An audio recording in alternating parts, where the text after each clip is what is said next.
النادي الاهلي مش عارف يجيب مدرب كويس؟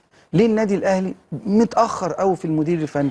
ليه النادي الاهلي مش عارف ياخد قرار في قلت قبل المدير كده، الفني؟ فاكر كان ايمن معانا برضو في الحلقه دي وهتفتكر. انا اشوف ان دايما لازم يبقى عندي اتنين تلاته انا حاطط عليهم عيني، حتى والمدرب التاني موجود. بالظبط. تمام. بالظبط. حتى هو شغال، يعني حتى لو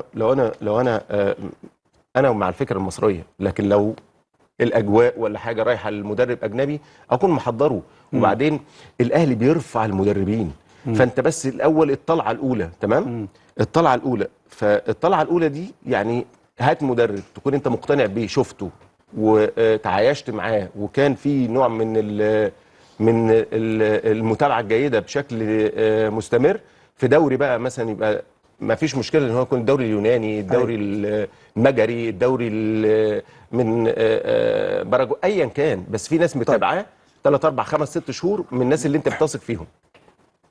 مش هقول هتوفر هل فلوس، خلي بالك، هتوفر فلوس مش كتير هقول قوي. هل يصلح، لكن ممكن نشوف كابتن حسام البدري مديرا مش للكره. قراري بقى ده، انا مش قراري. مدير انا تقول لي للكره. رايي في حسام البدري، قلت مدرب كويس قوي. لا، مدير لكن للكره في نادي الاهلي.